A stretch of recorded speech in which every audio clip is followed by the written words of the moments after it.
ఏమన్నాడో ఒకసారి చదువుదాం చూడండి. 8వ అధ్యాయం 18వ వచనం నుండి.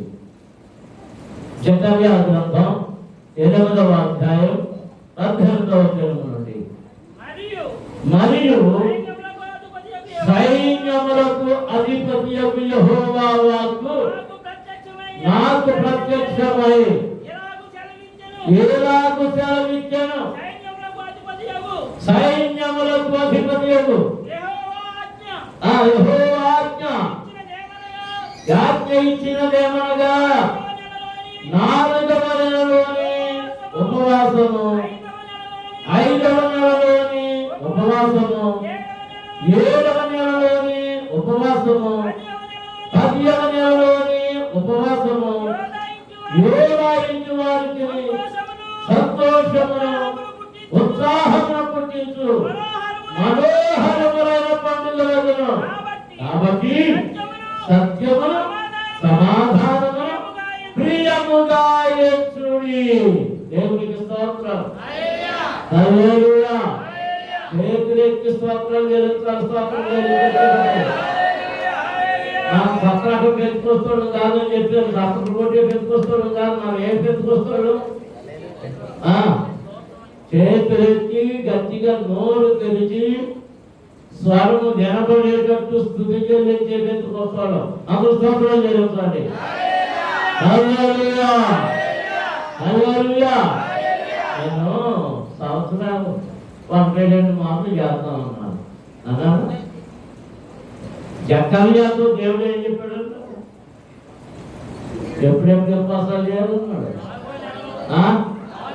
4వ నెలలో ఉపవాసము, 5వ పంపించేస్తున్నాడు. ఏంటంటే మా మధును అనుకుంటున్నాడు కదా.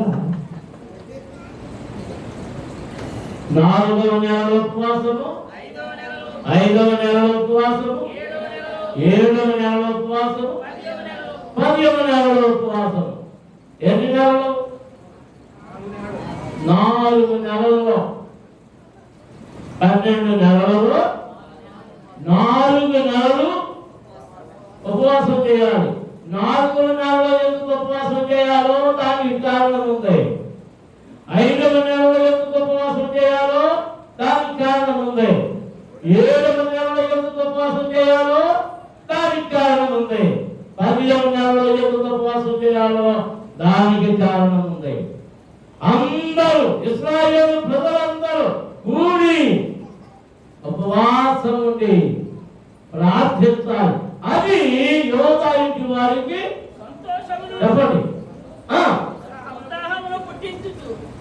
సరిగ్గా ఏం సహసహ విరుగుతున్నాం. యోధా ఇంటి వారికి సంతోషమును ఉత్సాహమును పుట్టించు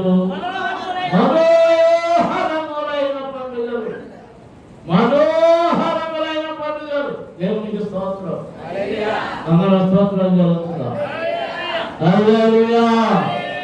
హల్లెలూయా. హల్లెలూయా. హల్లెలూయా. ఉపవాసం ఉండి ఏం చేస్తున్నాం? ఎక్కడ అంటాడు, మీరు ఉపవాసం ఉండి వ్యాపారాలు చేసుకుంటున్నారు, మీరు ఉపవాసం ఉండి ప్రయాణాలు చేస్తున్నారు, మీరు ఉపవాసం ఉండి మరేదో చేస్తున్నారు. అట్టి ఉపవాసము నాకు పనికిరాదు. అట్టి ఉపవాసం నాకు పనికిరాదు. ఉపవాసం అంటే మీరు ఎక్కడ ఉండాలి? దేవుని సన్నిధిలో ఆయనకు కనబడినట్టుగా, నీ కన్నీళ్ళు ఆయనకు కనబడినట్టుగా, నీ స్వరం ఆయనకు వినబడేటట్టుగా, నీ గోజాన్ని ఆయనకు వినబడేటట్టుగా, నీ హృదయం లోపల ఉన్న మర్ర ఆయనకు వినబడేటట్టుగా ఆయన సన్నిధిలో మేము ప్రార్థించాలి. దేవునికి స్తోత్రం. అందరం స్తోత్రం చెల్లించుదాం. హల్లెలూయా. హల్లెలూయా. సరే, జకర్యా గారు ఎలా చెప్తే యోవేలు గారు ఏమన్నాడు ఒకసారి ఏం చదువుతాం చూడండి. 2వ అధ్యాయంలో 12వ వచనం చదువుతాం చూడండి. ఇప్పుడైనను మీరు ఉపవాసం ఉండి కన్నీరు విడుచుచు దుఃఖించుచు మనఃపూర్వక ప్రశాంతముగా తిరిగి నా యొద్దకు రండి. ఇదే యెహోవా వాక్కు. నీ దేవుడైన యెహోవా కరుణావాత్సల్యముల వారును శాంతమూర్తియు అత్యంత కృపగా వాడునయుండి తాను చేయనుద్దేశించిన కీడుని చేయక పశ్చాత్తాపపడును కనుక నీ వస్త్రములను కాక నీ హృదయములను చింపుకొని ఆయన తట్టు తిరుగుడి. అందరూ దేవునికి స్తోత్రాలు స్తుతించండి గట్టిగా, ఇంకా గట్టిగా. హల్లెలూయా హల్లెలూయా హల్లెలూయా హల్లెలూయా హల్లెలూయా. ఎందుకు ఉపవాసం అని ప్రార్థన చేయాలి? యోవేలు చెప్తున్నాడు. యోవేలు ప్రవక్త ద్వారా ఇశ్రాయేలు ప్రజలతో మాట్లాడుతున్నాడు. ఆనాడు ఇశ్రాయేలు ప్రజలతో మాట్లాడటం కాదు, ఇదిగో ఈనాడు సంఘములో మనతో మాట్లాడుతున్నాడు. ఆయన ఉపవాసం చేయవలసిన సమయం వచ్చింది. ఏమొచ్చింది చెప్పాలి? ఉపవాసం చేయవలసిన సమయం వచ్చింది. ఉపవాసం. ఒకవేళ నీవు మత్తెక్కిపోయి ఉపవాసం ఉండకుండా నేను ఉపవాసం ఉండేదండి, నేను ఉపవాసం ఉండేదండి అని గర్విస్తే నిన్ను ఎలా ఉపవాసం పెట్టాలో ఆయన తెలుసు. ఎలా ఉపవాసం పెట్టాలో తెలుసు. బోర్డు అని బహుమతులు ఇచ్చేసి ఒక కథలో చేస్తాడు. అన్నా తీసుకెళ్ళాము కాదు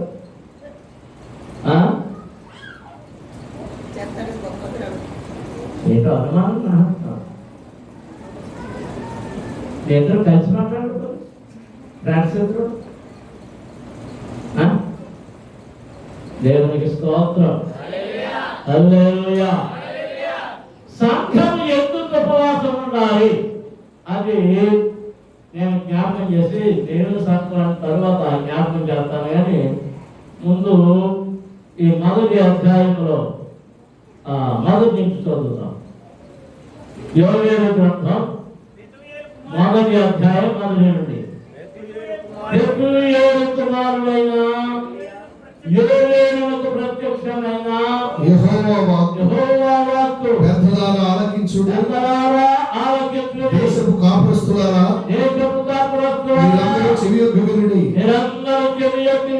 ఇలాంటి సంగతి ఈ దినములో గాని మీ పితరుల దినములో గాని జరిగినదా? ఈ సంగతి తెలియచేయండి, మీ బిడ్డలకు తెలియచేయండి. వారు తమ బిడ్డలకును ఆ బిడ్డలు రాబోవు తరము వారికి తెలియజేయుదురు. మీ బిడ్డలకు మీరు తెలుసుకోవాలి, మీ బిడ్డలకు తెలియజేయాలి, మీ బిడ్డలు వారి బిడ్డలకు తెలియజేయాలి. అంటే ఎవరు? ఎవరు? మనం ముదిమనము రాబోయే తరములన్నీ తెలుసుకోవాలి. గొంగళి పురుగులు విడిచిన దానిని మిడతలు విడిచిన దానిని పసర పురుగులు తిరిగేసి పసర పురుగులు విడిచిన దానిని చీడ పురుగులు తిరిగేసి భక్తులారా మేలుకొని కన్నీరు విడుడి. ద్రాక్షరస పానము చేయుడి. కొత్త ద్రాక్షరసము మీ నోటికి రాకుండా నాశనమాయను. దేవునికి స్తోత్రం. అందరూ స్తోత్రం చేద్దాం. గట్టిగా స్తుతించండి. హల్లెలూయా హల్లెలూయా. మీరు మత్తులైపోయారు. మత్తులైపోయి నిద్రపోతున్నందు చేత ఏ పంట నాశనమైంది చెప్పండి. నేను చెప్పను. ఏ పంట నాశనమైంది?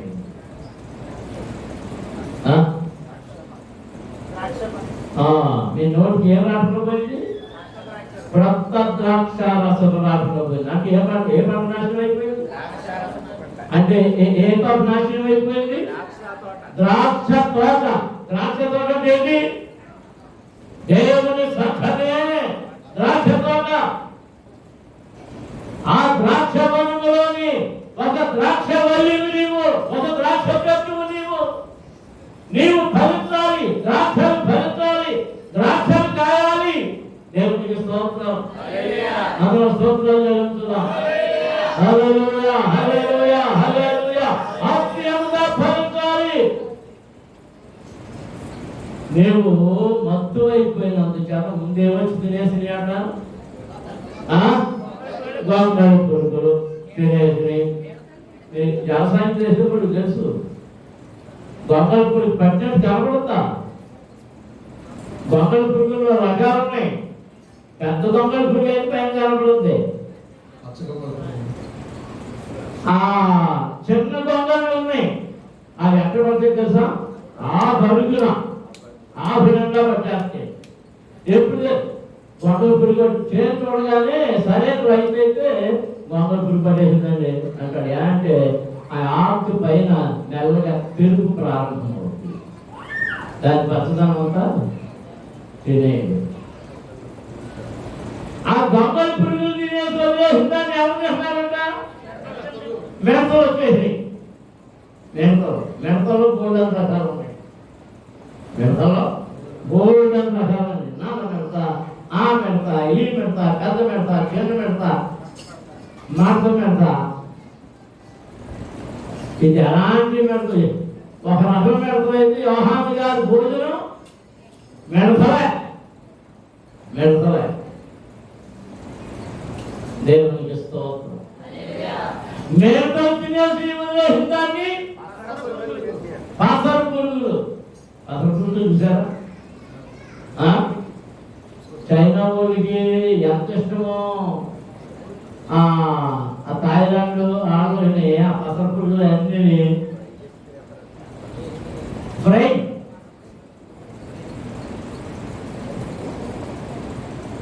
అమెరికా వెళ్ళినప్పుడు అమ్మగారు నేను చైనా మార్కెట్కి వెళ్ళాం. చాలా స్పీడ్గా మార్కెట్ చూడాలంటే అమ్మగారు చాలా ఇష్టం కదా. ఎందుకు చైనా మార్కెట్ ఎందుకు నేను అక్కడికి అన్నాడు. ఎవరు చూద్దాం అంట. మాకు ట్రాన్స్లేటర్ రావడం ఉంది, గ్లోరియా అని. ఆవిడ గొంతు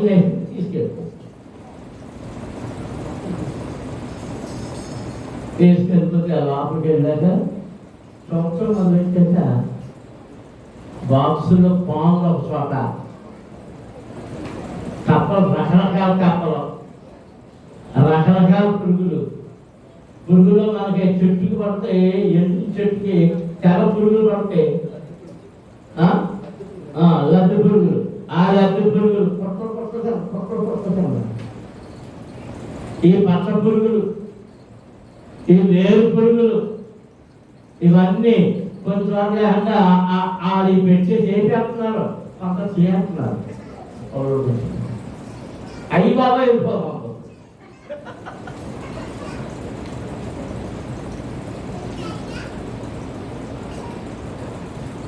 గొంగళి పురుగు,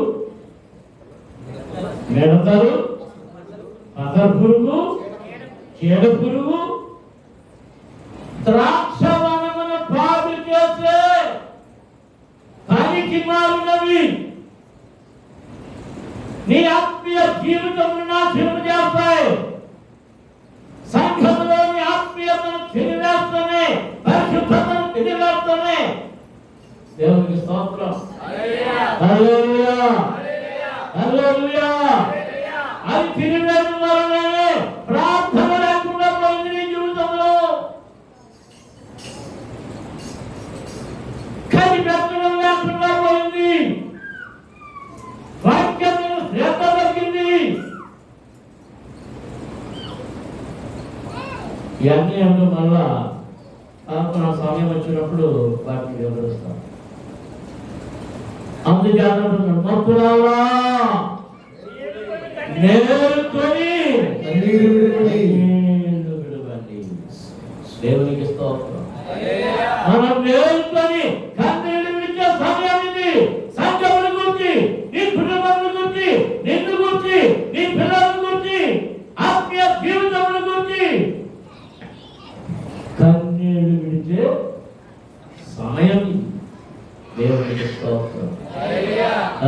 హల్లెలూయా హల్లెలూయా హల్లెలూయా హల్లెలూయా.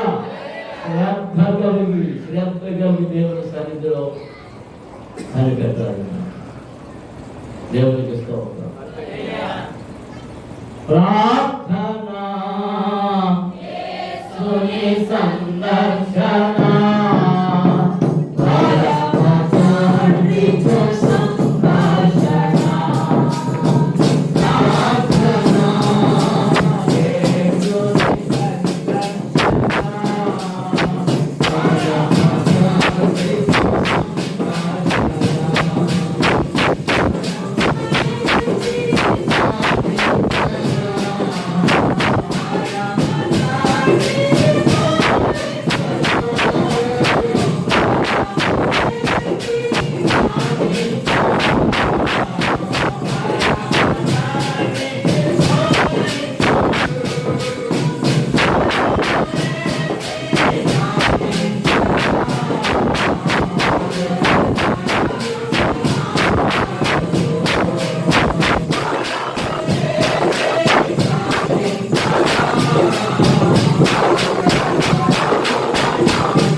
దేవుని వాక్యాన్ని విందాం. పాస్టర్ ఐజక్ గారు వచ్చి దేవుని వాక్యాన్ని అందిస్తారు. జాగ్రత్తగా దేవుని వాక్యాన్ని